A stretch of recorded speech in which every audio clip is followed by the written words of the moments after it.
Namaskar, and a very beautiful good morning to all the lovely, amazing, beautiful ladies who have gathered here across the nation. We are really proud of all these amazing people who have traveled miles to come and attend this Inception meeting W20. We are also thankful to Sandhya Purecha ma'am, 33 ma'am, for inviting us to be part of this great Inception meeting launch. And now I request Dr. Sandhya ma'am to please announce the IWIN 365, which is an initiative by iCreate that's getting launched today.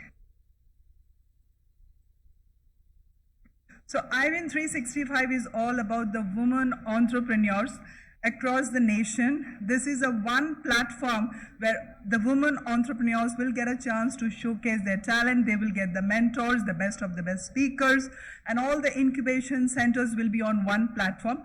This is a global approach. So Sandhya ma'am, please, I would request to please launch, just announce about the iCreate IWIN 365. Yeah. On behalf of W20, I hereby announce the launch of IWIN 365 today.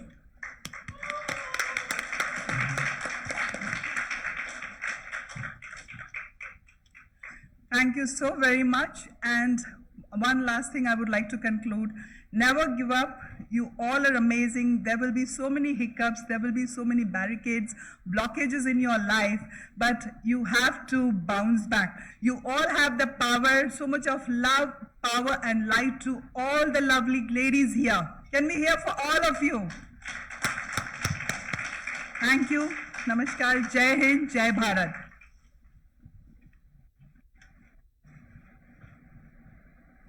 Thank you, Ms. Nair. I now invite Mr. Jayen Mehta, who's the Managing Director of the Gujarat Cooperative Milk Marketing Federation. He's been with Amul for over 32 years and is here to share his experiences with us today.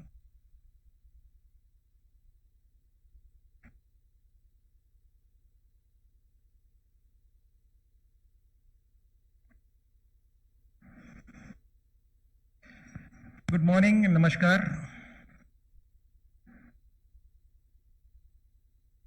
Can we have the slides, please? Yeah.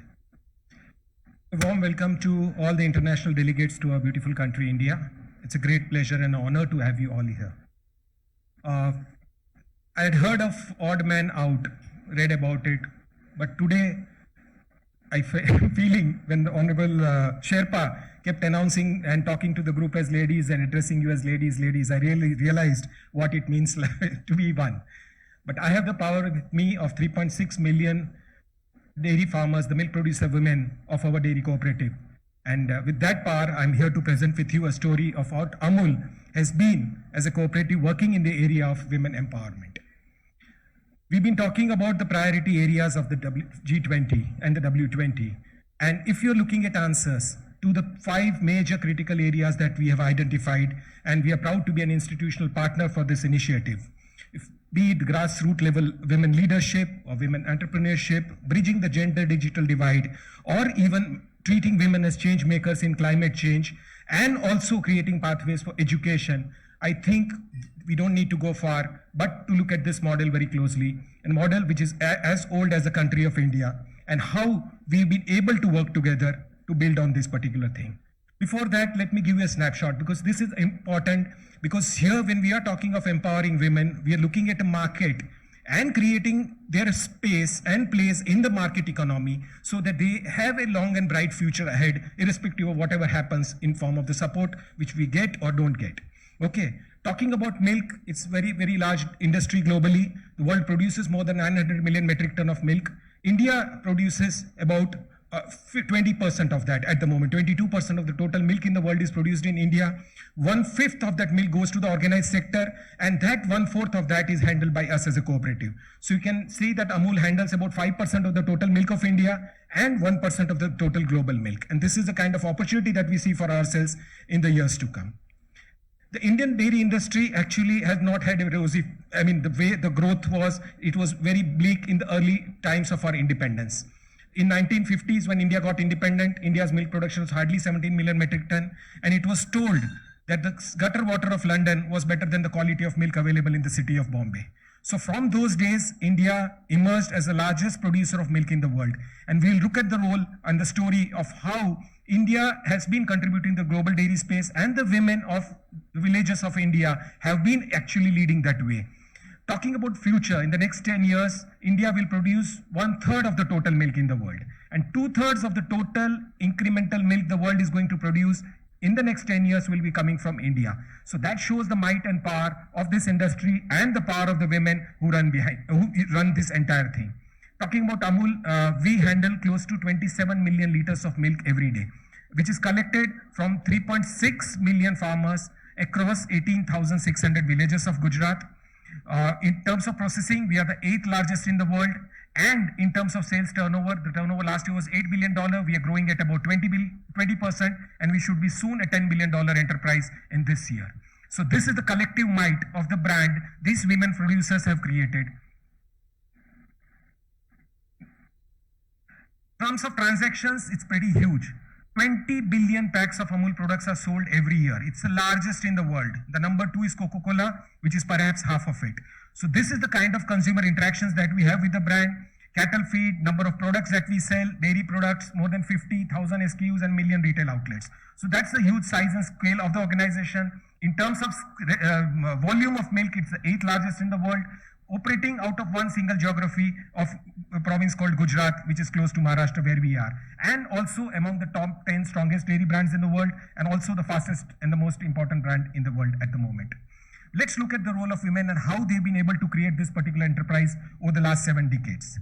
They are the backbone of our dairy industries. But the situation, as I mentioned earlier, in 1940s was very bad. The farmers of the district of Khera in Gujarat, where I come from, were being exploited by a private dairy on behest of the British government.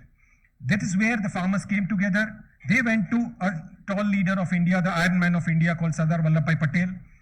He inspired the farmers to come together and form a cooperative and become self-reliant in this particular space. So when these women came together, they formed the Khera District Cooperative Milk Producers Society with 2 villages, 247 liters of milk. In 1946, almost a year India became independent. And then they got farmer leaders and visionaries like Dr. Kurian to steer this movement. And today, from that 250 liters of milk, it's now more than 27 million liters of milk per day from 3.6 million farmers.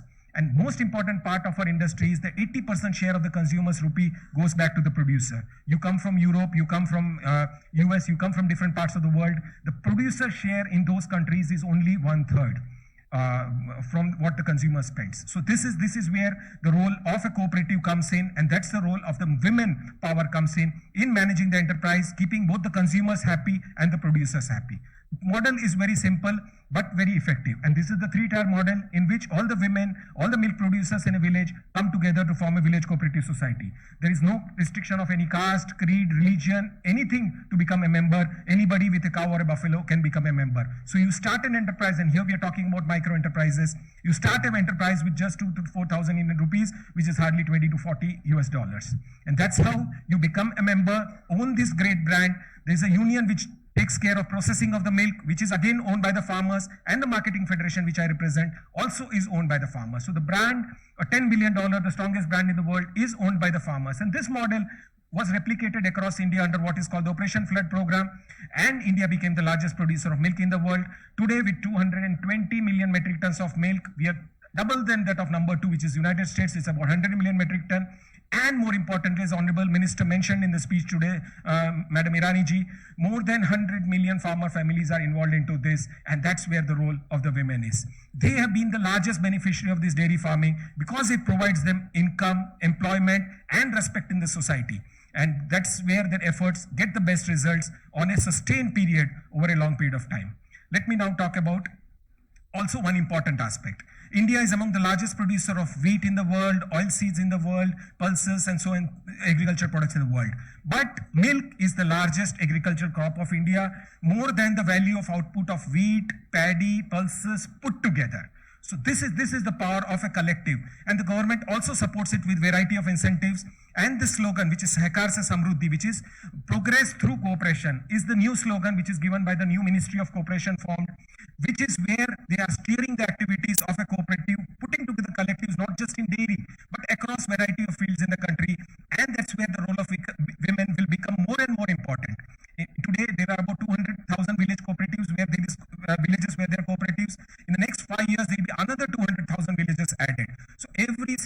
village of India will have a cooperative society for dairy as well as other primary products. And that's where the role of the government comes in and the support on power of the women also come in. The women initiatives, are very, very important. And Amul has taken a lot of initiatives to enroll women members for decision making in village societies and setting up of exclusive women cooperative societies. I'll talk about that number, but if you're looking at digital literacy, the women run the societies, they operate computers, they operate mobile apps. Entire transaction is conducted through bank accounts and as well as through software. And more importantly, several empowerment initiatives taken by Amul, which is women awareness programs, education programs, leadership development programs, management committee training programs, animal husbandry training programs, self-managing leadership programs, and also self-reliant women programs. Because it's an enterprise which is owned by the women, they take care of themselves in ensuring that they are future ready in whatever things that happen to the economy, to the country, to the brand, and to the market. So this is where the self-confidence and the leadership qualities has increased in women. Their economic power has increased because the money goes directly in their bank accounts.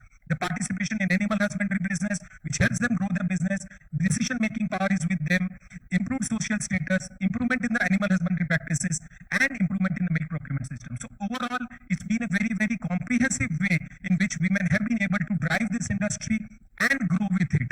And you can see the impact very clearly. Next, please.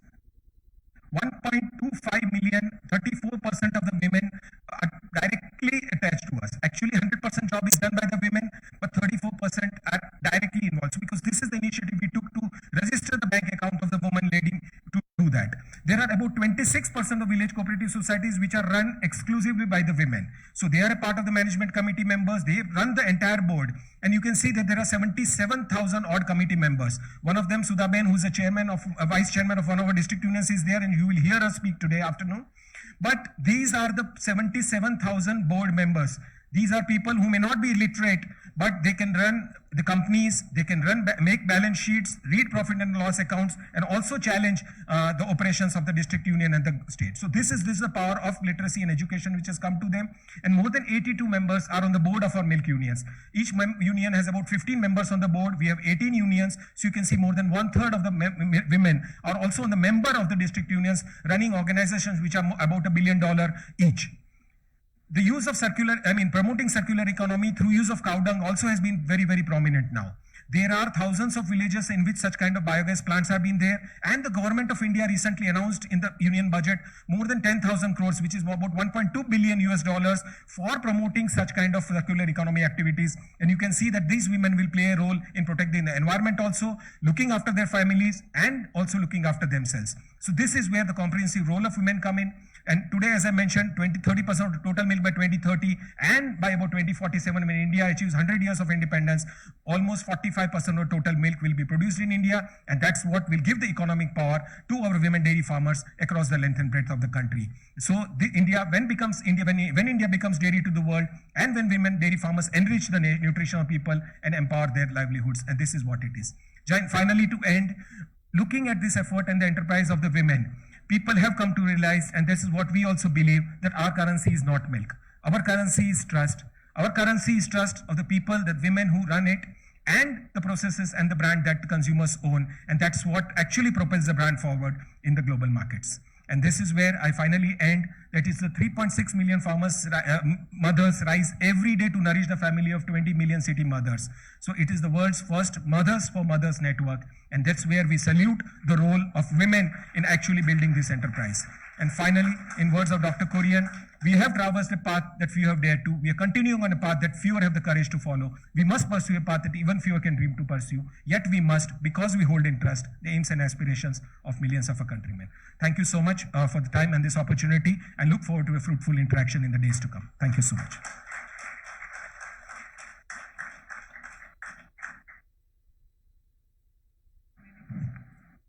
Thank you, Mr. Mehta, for that enlightening presentation. I'm sure there's a lot of questions, but we'll take those once all the panelists have spoken. I now invite Andrea Grobocopatel, who is going to be the moderator for the upcoming session. She is an economist and chairwoman of the Foundation for Responsible Leadership in Organizations.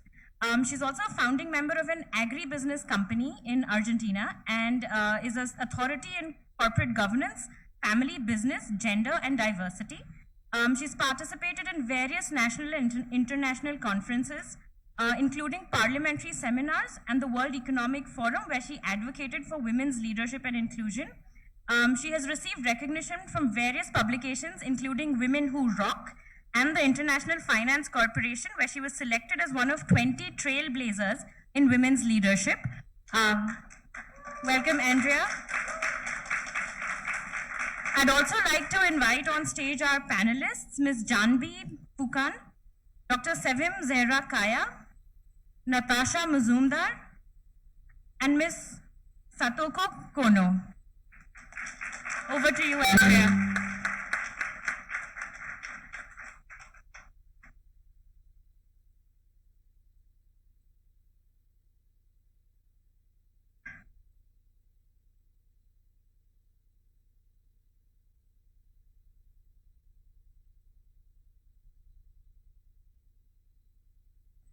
Hello. Oh.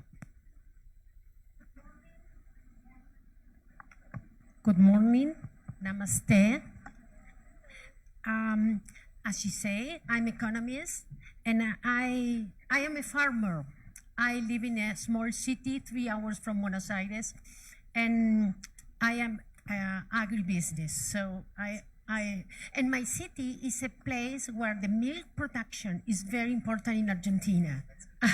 So I wait you visit Argentina, Carlos Casares. Okay, but however, I dedicate 95% of my time to the FLOR Foundation and Resilience SGR because I believe that preparing professional women to break the glass ceiling, to reach board position and high-level management roles, and the most vulnerable women to dream, find financial independence, and grow their project or business. This is the FLOR Foundation, and we built a big network that aims to build more equitable, sustainable, diverse, and inclusive organization. We like to say we are a bridge towards the positive change that people and institutions need to create a better society. The second hat for me is Resilience. It's a mutual warranty company which provides entrepreneurs and small medium collateral and consultancy advisors. Labor and financial inclusion for all, especially for women, is my purpose. So thank you for inviting me to be here because I'm near in my objectives. Thank you. The basis to do both is more education as a way of changing culture. While I enjoy speaking, my true passion lies in taking action. So the foundation and my companies are my way of testing and trying out and learning from real experiences to become part of the solution. My contribution to make the world a better place. But I am honored to be today as W20 delegates from Argentina and co-chairing the Women in Entrepreneurship panel. Today, I will be moderating the first panel. Thank you for this opportunity. And we will hear from high-level speakers who will share insights from different perspectives in G20 countries on relevant issues related to fostering more women leading and scaling small-medium enterprise. The panel will address topics such as to capital innovation and internationalization, education and mentorship, and gender-responsive procurement, among others. Now we are going to start the panel which brings together outstanding individuals from diverse background, because we are women, but with different countries, different background. Each panelist will have 4 minutes, so I kindly ask our speaker to keep on the schedules. Attendee on seat can ask them questions, which I will ask our panelists at the end of the interventions. Additionally, I would like to ask everyone to write down on a piece of paper. You have this. is very interesting. You can write here the action, the experiences, the words that you must to help to you to do tomorrow or this afternoon different after hearing our panelists. Welcome to every one of my sisters from W20. First of all, we will break the ice by addressing the government's role, particularly G21's. And I'm going to introduce a person who I have the honor to work as a delegate in W20, working for women entrepreneurs and women with disabilities. Unfortunately, she could not join us today due to a health issue, but she sent a video for us. Virginia Littlejohn is the founder of the women entrepreneurship advocacy organization Quantum Leaps. Quantum Leaps writes research and policy recommendation and runs an incubation program for female entrepreneurs. She supports gender equality and women's economic empowerment. Mrs. Littlejohn has also received dozens of US and international awards for her. Let's hear Virginia.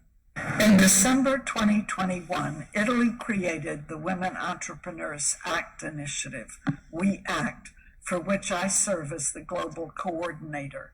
However, unlike the W20 communique, for which all recommendations must be agreed to unanimously, We Act can take action regardless of whether or not all W20 and G20 countries agree, if delegates from multiple W20 countries strongly want to see an issue be acted upon and implemented.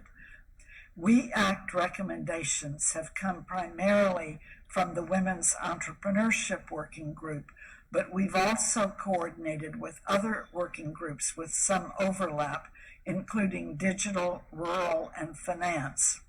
We've benefited from having deep multi-year knowledge partnerships, which can be enormously helpful in moving projects forward.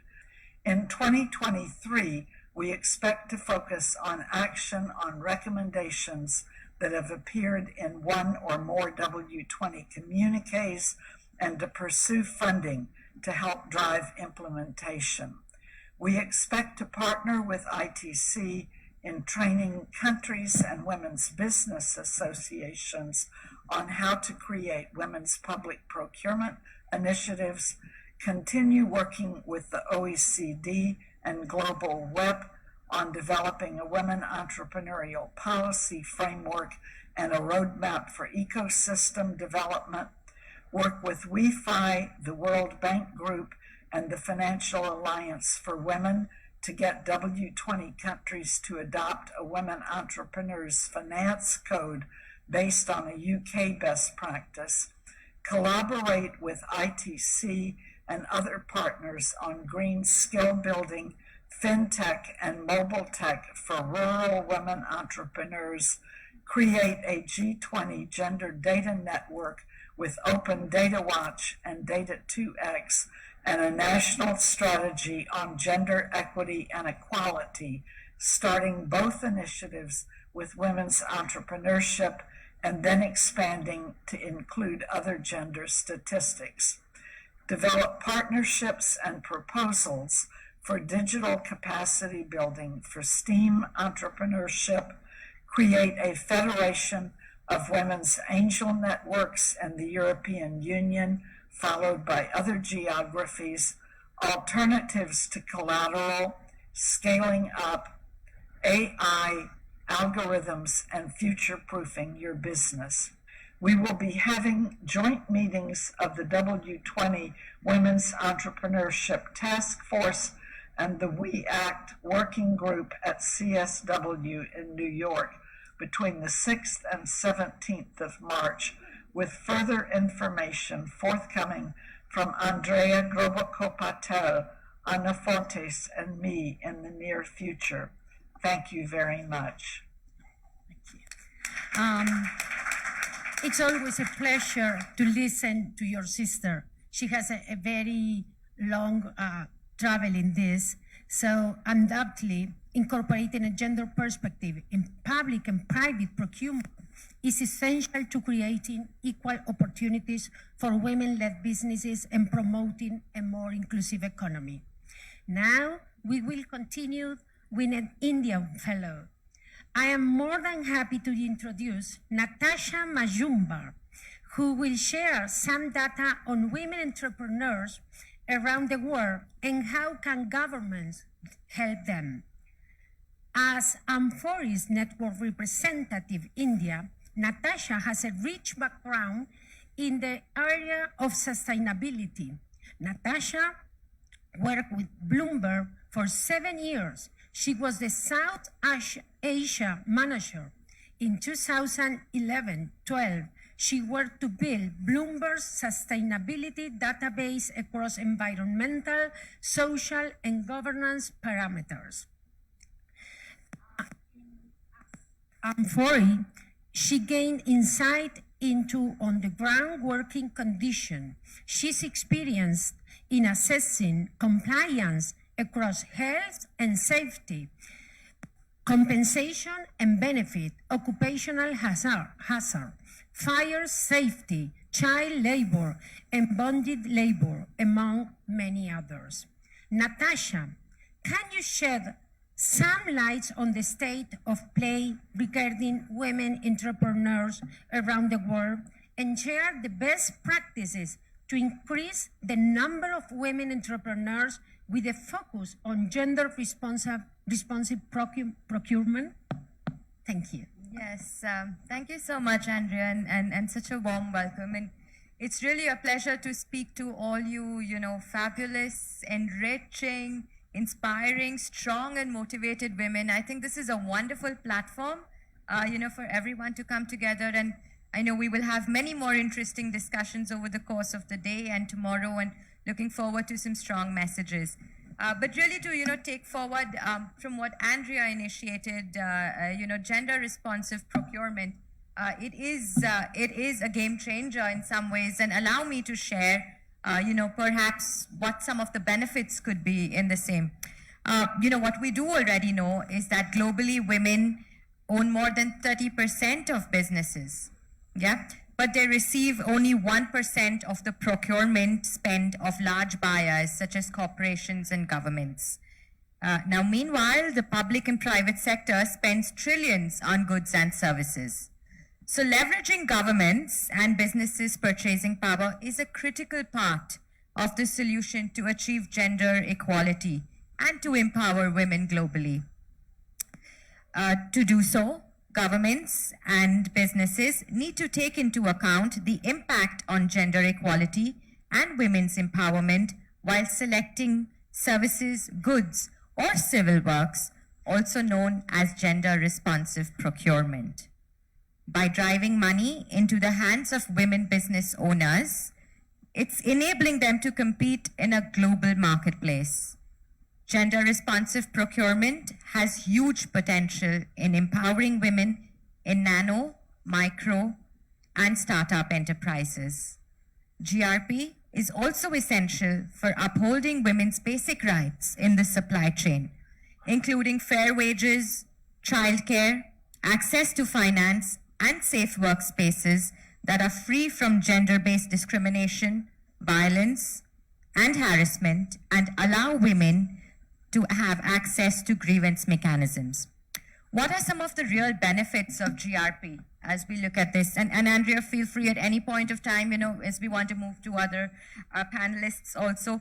But besides, companies' moral obligation, gender responsive procurement also makes business sense. A report from UN Women points out that companies practicing GRP benefit from increased revenue and reduced procurement spend.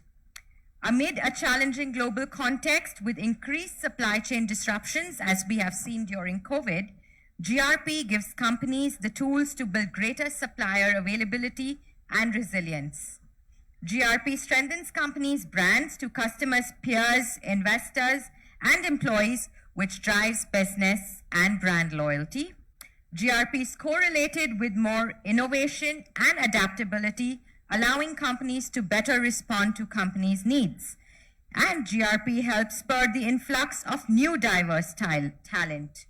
Companies adopting GRP principles contribute to strengthened markets through economic development and inclusive growth, leading to new and expanding business opportunities.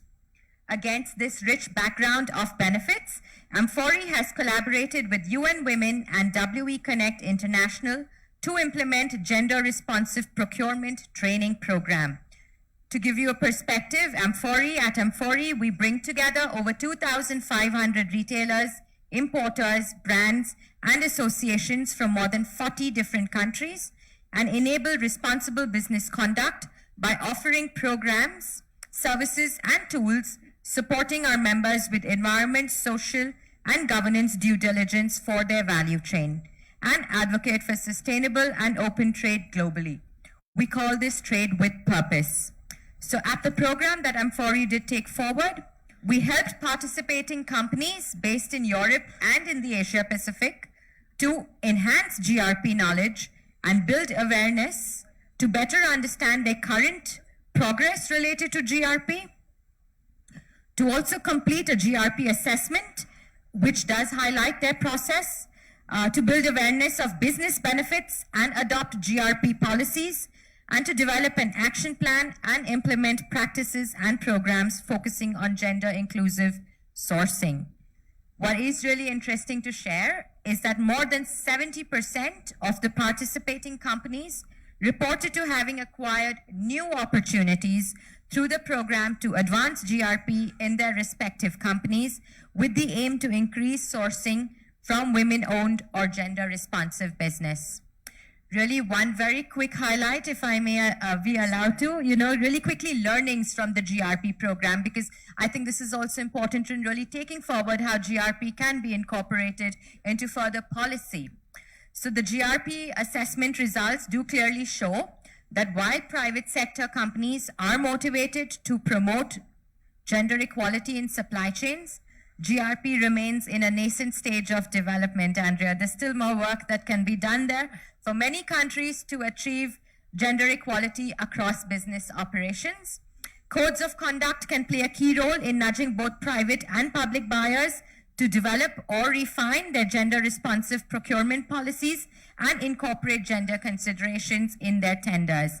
And with the new Amfori BSCI Code of Conduct, more than 30,000 businesses commit to exercise responsible and gender-responsive purchasing practices, and we remain committed to support our members and their business partners to put this commitment into action in close liaison with our partners.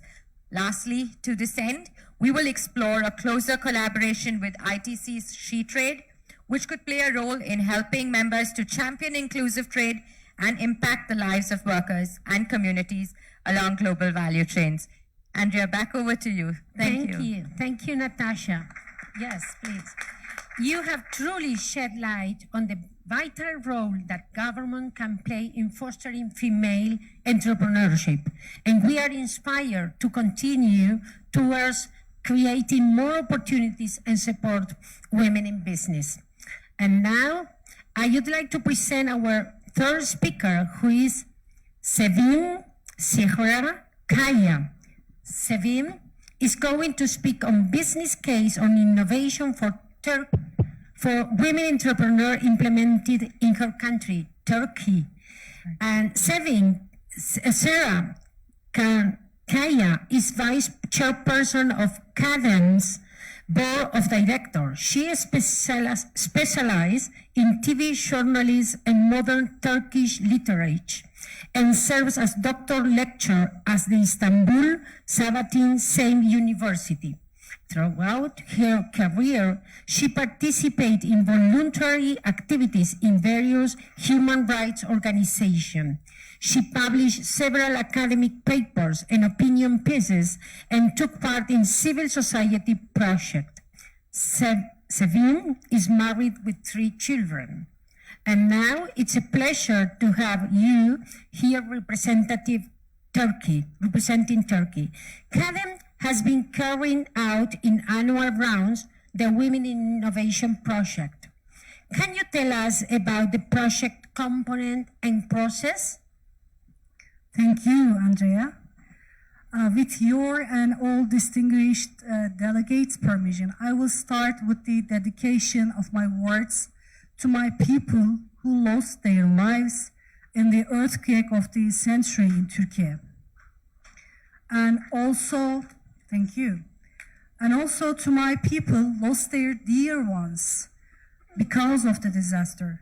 Our government officials and all the volunteer institutions guided by the Ministry of Interior Disaster and Emergency Management Presidency, called AFAD, were fast and proactive, helping the people in the affected provinces, and one of them was KADEM, Women and Democracy Association. So I appreciate and want to thank all the efforts of solidarity on all levels at the national arena, and also on behalf of you, my dear friends, all the international efforts to help our people.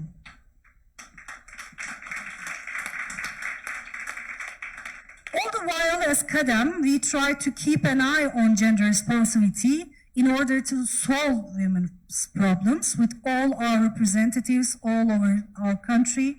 It breaks our hearts, really, to turn into other subjects while our nation is in the midst of such crisis. But as the chair of W20 Turkey delegation, it's KADEM's duty to be present at this event for the good of women all around the world.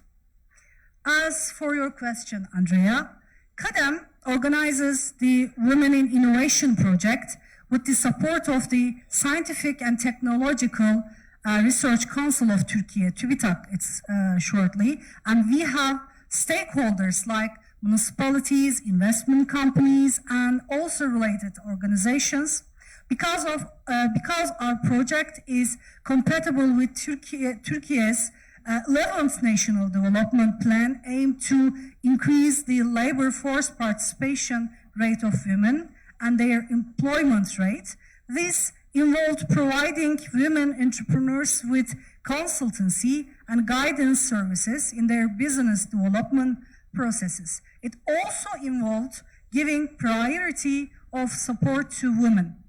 The project is designed to facilitate the participations of female entrepreneurs in the Turkish innovation ecosystem. So we could find a lot of stakeholders from the state levels. With an approach that is sensitive to stage of development, we welcome women who say, I have an idea, and help them to transform these ideas into qualified enterprises. Year by year, we develop our Women in Innovation project a little more in its last, 7th edition under the Istanbul Development Agency Entrepreneurship Financial Support Program.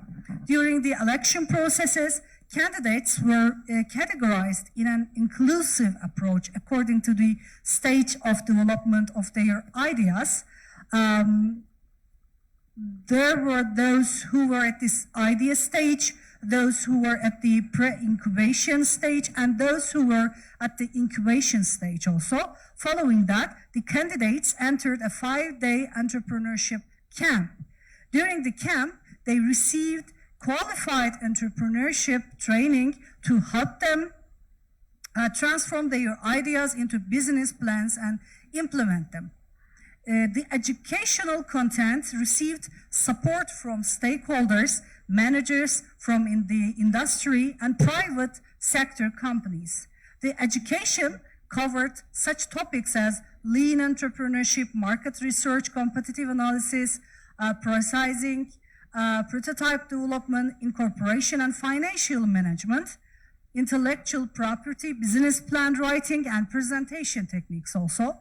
Training sessions were followed by presentations which were evaluated by a jury that consisted of academics and project stakeholders. As a result of the evaluation, 5 candidates were chosen to be awarded via KADEM's own resources. Within the scope of the project, an open office, a physical space for collaborative work, was established at the KADEM Istanbul headquarters The Open Office provided tailored support for women in different stages. It allowed them use of space as well as expert and mentor support. Moreover, an online platform was established within the scope of the project. Through this platform, sectoral meetings, successful startups abroad, and entrepreneurial candidates were brought together. It allowed them to share and improve their experiences. In addition to public grants, the candidates were brought together with investors also that increased the chances of presenting their business ideas and finding investment. The demo days, we call them, which offered investors the opportunity to invest in their fields of interest, provided a platform for investor-entrepreneur meeting. Since 2015, we carried out 7 innovation camps. 2,030 women applied to our project. 240 were selected as participants. 36 of them were finalists, and 13 founded their own businesses. In 2022, the Women in Innovation Project was nominated for the Startup Centrum Turkish Entrepreneurship Ecosystem 2022 Awards. As concluding words, our work has shown us that there is a range of abilities and perspectives on a variety of levels with which women can contribute to the socio-cultural and economic well-being of our country and the larger world. We should work to make all women in different contexts all over the world feel confident and believe that their ideas have value. Through support mechanisms as Women in Innovation, these ideas can realize their potential and become powerful enterprises with social value. Thank you for listening. Many thanks, Sevim. Thank you. We are in hurry with the time, so we will be very hurry. But I would like to say only one thing. I am also married. I have 4 children, and 2 of them are there. Thank you. Thank you, them. And now is the turn to Jahnabi Phookan. Jahnabi. Thank you, all the people who are following the W20 Summit. We are the first half of our panel. And now she's from India, Assam in India, and is director at JTA Group. As a serial impact entrepreneur for over 35 years, Jahnabi Phookan has award-winning companies of the river cruising, travel, and hospitality, handloom, and tea industry. A proponent of sustainable livelihood for women's economic empowerment. Jahnabi believes that the tourism and handloom sectors are the ideal models, especially in the fragile ecosystem of the Northeast region. Very welcome, Jahnabi. It's a pleasure to have you. And I would like to ask you, with your experience in tourism as well as in the other sector for 3 decades, how has your work impacted in women's livelihood and foster entrepreneurship for women in rural India? Thank you very much, Andrea. And I'd like to thank W20 for having me here to talk about a very different part of the country which I come from, which is India's Northeast. Now, the Northeast comprises of 8 states. We are 8 distinct, diverse states. We are 220 tribes and as many dialects of hills and plains, and of the biodiversity hotspot and the land of the Eastern Himalayas. Very different, very unusual. But 35 years ago, when we started out, that region was troubled by insurgency and internal conflict. But we believe that tourism could be the economic game changer for our region. So my husband and I, started a micro enterprise, and we wanted to bring in tourists into the jungles of the Northeast, and we called our company Jungle Travels India. We started with a 2-man staff, and from then to now, we are over 300 people and growing, And now we are a medium-sized company. And for every 100 person that you employ, we are at least giving back indirect employment to tens more, hundreds more. That is the positive ripple effects of what tourism can do for us in our region. And in 2003, we started the Assam Bengal Navigation Company, which we started with the long-distance river cruising. The national waterways number 2 is the river Brahmaputra. The only male river of the country is called the Son of Brahma. And there we started this incredible journey. And now we span the 2 Himalayan rivers of the Brahmaputra and the Ganges. And the communities have thrived in this business because when we have repeat customers coming from all over the world for the last 20 years, and they come and see how our people live and how they sustain themselves in this livelihood without impacting their natural rhythm of things. We want tourism to be the game changer that it's been. We find when we introduce village walks into these areas, for instance, our clients like to see how the people live. The women have gained self-esteem. They've realized that the simple weaving that they do along the way is getting appreciation. So now they're spruced up when the visitors come and they display their wares. All this has happened very organically, and they're all earning. We tell them, do not push for attention or just go about your daily business. And that is how I think this region draws back so many people. And when we ask our visitors, what is it that attracted you about the region? Is it our wildlife, a famous one-horned rhinoceros? Is it the river? They said, no, it's your people, the warmth, the innocence, the sincerity of our people. That nothing can change, but that the only answer is the high-value, low-volume tourism that we promote and have been promoting for decades now before they become buzzwords. Because it's what the world will be left with is finally innocence, warmth, and the very natural living that we show and our lifestyles are all about. Aurangabad here has the UNESCO World Heritage Site. Assam has the UNESCO World Natural Heritage Site. And Kaziranga National Park is one of them. So in 2008, we started our boutique wildlife lodge there called the Diflu River Lodge. That is done entirely in the tribal architecture of the missing tribe. It's built on stilts. And we have the British Royals come and live with us to experience, I think, what is authentic and what is our indigenous way of living. And that's how communities have thrived. Women have seen that tourism can mean an opportunity. Young boys and girls who had the natural knowledge of the wildlife around them, but didn't have the confidence to speak. Thank you. They didn't have the confidence to speak because they said, we don't know English. But that didn't matter. They have learned over the years with us, and it's such a joy to see how they can now interact because they have the local language, they have the local knowledge, which they can now impart on all the flora and fauna of our region.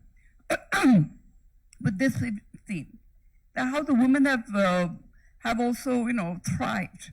The rural homestays, when we take the tours to these lesser known destinations, this is where we encourage our people to stay. The cuisines which the women produce in all the regions of the Northeast, all these have been a special factor in tourism. In 2020, when I was the national president of the FLOR, women's organization, we signed an MOU with the government for the Ministry of Tourism to empower women in the informal sector, because we realized that women are, they're everywhere, but they are faceless, they're invisible, they're unmonetized, and tourism is a industry where women are really at the back and the front of it. So with the FICCI and the TAI, which is the Travel Agents Association of India, also headed by a woman president, we took this up. But unfortunately, that time it was the COVID times, and we couldn't get our work off the ground, but the government has taken cognizance of it, and now post-COVID, women's voices are being tabulated, recognized, and listened to finally. This year, in our union budget, our finance minister has acknowledged the role of tourism and spoken and as the reason how India can be an empowered and an inclusive country. And the four opportunities spoken about in the budget this year is tourism, economic empowerment of women, green growth, and the PM Vikas scheme, which is to integrate our artisans and our craftsperson into the MSME sector.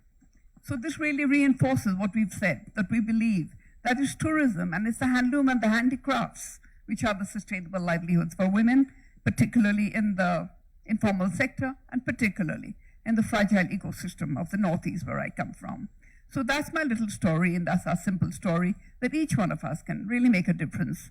And we work with microcosm of women in every part of our country and give back, and we can all make a difference in this. So thank you very much. Thank you, Jahnabi. You are truly inspiration. Let's introduce our last speaker. She's Satoko Kono from Japan, who will reflect on the importance of capital funding for women entrepreneurs by sharing her experience through her platform in Japan and other Asian countries.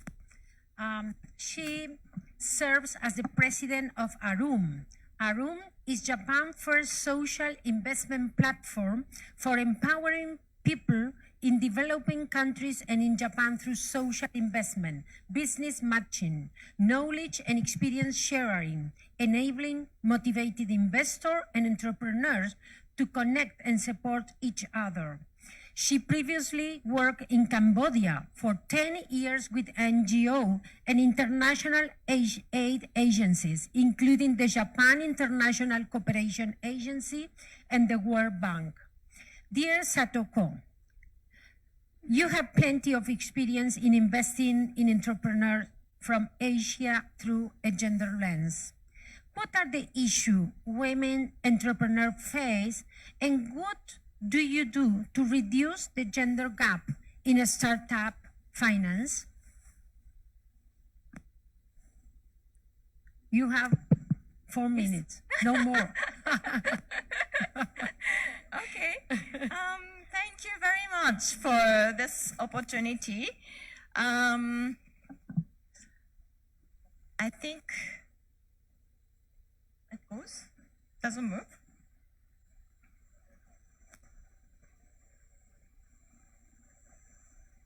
Doesn't move. Any technology? Yeah. Okay.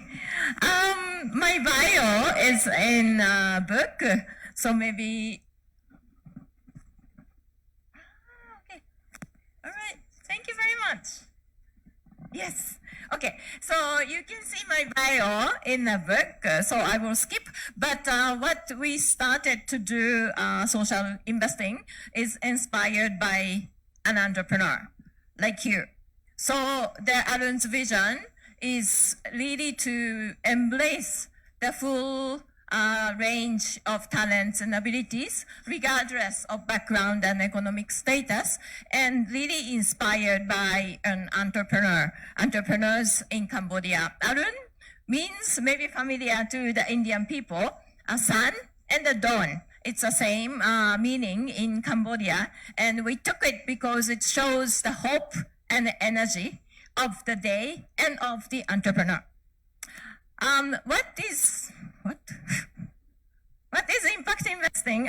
We call it social investing, but impact investing is to really balance between or to pursue both social and environmental impact and the financial return. And it is not only delivering the fund or money per se, but then to really go with the entrepreneur and to measure, monitor impact and to support the businesses. That's what we do. And we have a portfolio across Asia, including India, Bangladesh, Indonesia, and Cambodia.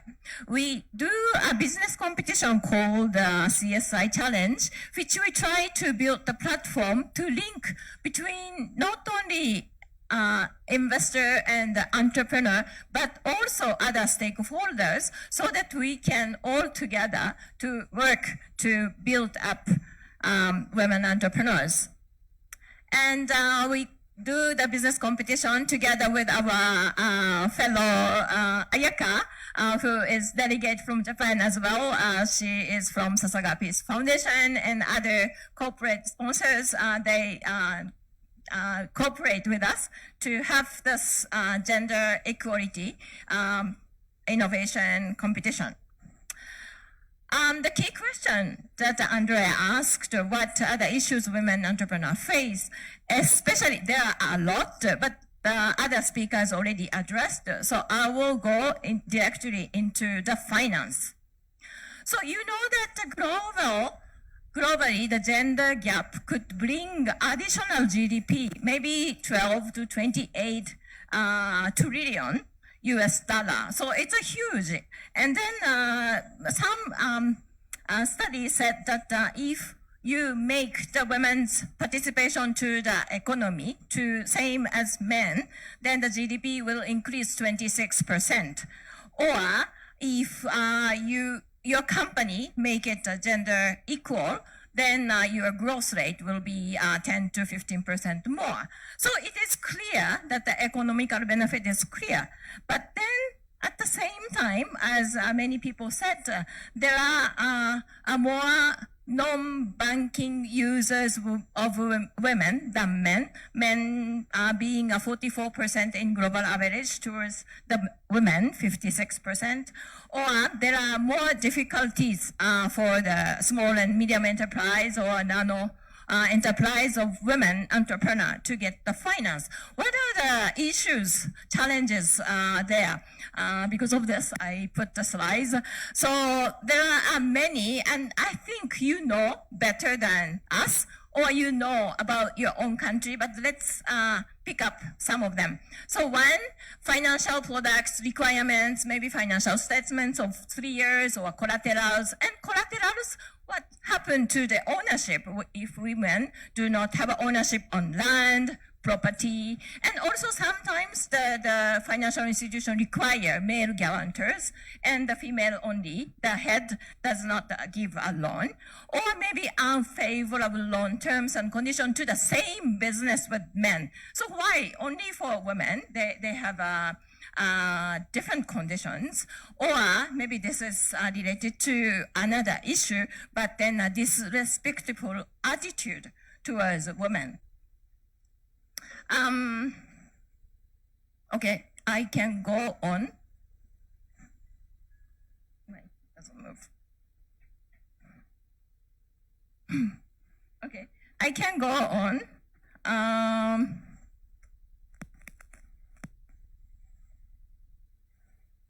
I think this is important part, but it doesn't move very well. So government, for the government grants, maybe application process takes time, and while women are bearing the homework, or access to information is limited, and other issues, maybe licensing is not available for women so that they cannot apply.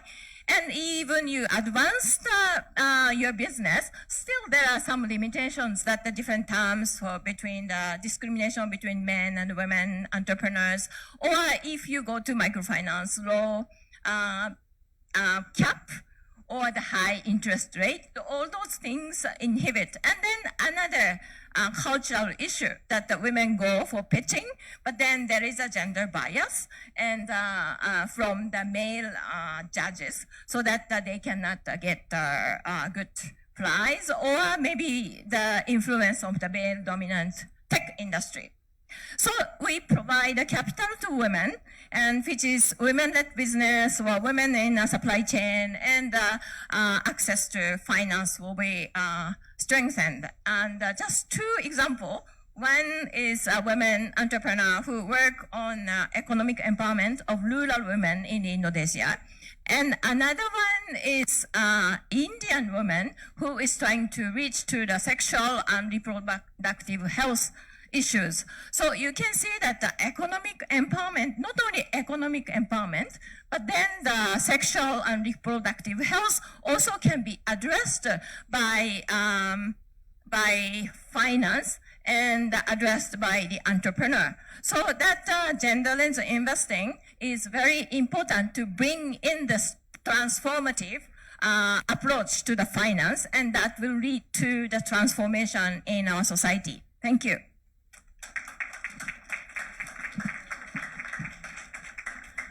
Thank you. I'm very enthusiastic about financial inclusion. We share the objectives. We share in Argentina, Japan, in all the G20 countries.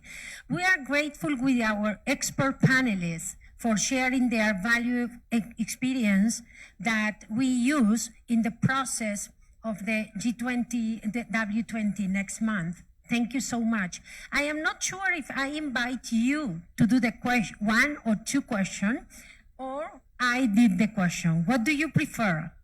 We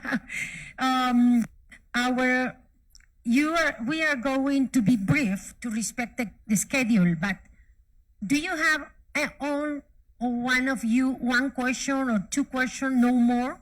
Very quickly. Okay, she has one question. Not more than two. Thank you. Hello, Namaste. I am Rajita Kulkarni, President of Shri Shri University in India, and very happy to hear the comments you made. My question is, in your experience, what can we do more to ensure better access to capital for women entrepreneurs? Because that I see, we have an incubator ourselves. I have 120 startups, and about 20% of them are women-led. But the challenge I see the women founders facing is they don't get access to capital as much as the male founders do. So I would love to hear any of your thoughts on that. Who would like to respond? Who? You? Okay. Okay, as I mentioned in my presentation, there are multiple aspects of it, and one side obviously from the financial institution itself, which I mentioned already, and the other side is the entrepreneur side, which has many burdens of the family, of the time issues, or which has lack of access to information issue, or which has confidence issue, or which has the integrity of the business plan, business development plan issue. And I'm sure that you are supporting as an incubator on this, so that maybe with these issues, you know already, but still where to go beyond. That's your question, I guess, right? And I think one thing is to really go to develop the relationship with the financial institution, with other impact investor, gender lens investor, to really understand the theory of the investor or financial institutions and make them understand that reality of the entrepreneur, so that we can mutually build up the new model of finance. Okay, I should Thank be you. brief. Thank you. Sorry, but we don't have too much time. Now, thanks for this, for your time. I would like to ask. Hello. The second question? I'm so sorry. Okay. Ask quickly as you can. I'll Thank be you. very brief. Okay. I'm the mission director of National Rural Livelihood Mission from Jammu and Kashmir. I would like to ask, any amongst the panel can answer, no issues. The subject of challenges faced by women to get finance. So there is one point, I think it's just an observation, and because the authorities and the policy makers are here in the house, I would like to know, because I'm representing the rural women here, who don't know how to write. There are women who till now don't know how to write. So there is one issue which is faced, is how to plan a project. Hand holding, because we have the idea, we have the finance, there are agencies ready to give us finance, but the issue, the weak link is that the hand holding, how to plan a project. And experts, one-page document is easy to fill, we fill it, but experts are required to make a rural, uneducated women understand how to fill up a proposal for financing. Thank Who you. would like to respond? Okay, you both, 2, 3 words. Yes. Thanks, Andrea. Thank you for your question. I think in some ways it also overlaps with the last question. So not repeating, the key things that you said, which are, of course, very relevant. I think there is one fundamental over here also that we all do need to address, and that's capacity building, skill development, and education. At no space in the longer run of actually having sustainable women empowerment is there an excuse to allow for not sufficient skill development or capacity building initiatives for women. So even if, at this stage they are not in a position to read and write, as you said, but there has to be support and equipment in the longer term policy. When we look at that, education for women should never be compromised. It is essential, and whilst there is education, which is at the core, because nothing replaces actually knowing the why and the how of doing things vis-a-vis depending upon someone else. There's also the need to sensitize men, not in any kind of adverse way, but really to know how they can even support women as they're on this journey, because of course we're not at the final destination yet. So there is support required, and this is where even at the very current stage that we are, male sensitization in the same ways of education for how to work and support women is critical. So I'll stop there. Thanks. Sorry, because we don't have too much time. I would just like to add one thing, is that public-private partnership. Please reach out to the private sectors or the entrepreneurs around, the tourism entrepreneurs in the region. They would come forward and would love to help. That's what we do in our region of the Northeast. So in Jammu and Kashmir should be doing that too. Thank you. Just one word about the digital divide. I think there will be another session on the digital divide, and that will, I think, play the critical role on that as well. Maybe we need more and more time, because this is a very interesting panel. Only if Sevim or you have 2 words for our audience to close. Do you want to say any, no more than 2 words? 2 words. Thank you, Andrea. But as far as I'm concerned, I thought I said everything in my presentation. So this is a good example. Women in Innovation Project. We educate people, women. We help them to create their businesses. Excellent. Thank you. Okay, thank you so much. I've taken notes and I'm very inspiring. But I don't have time. So 2 words. Very inspiring to hear from all of you. Thank you so much. And second is thank you.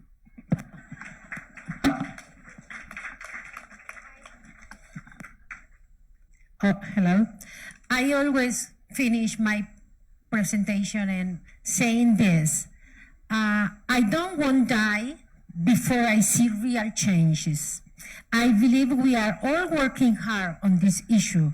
So my expectation are that the next generation will celebrate in each other's success and feel empowerment, enabled to do what they want to do, freedom to choose, free from gender barriers and stereotypes, and we will not need to be talking about this issue anymore. Thank you. Thank you so much.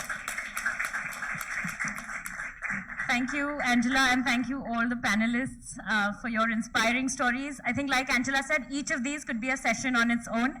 And I think people will reach out during lunch and tea to pick your brain on some of the things that you've spoken about. Thank you so much.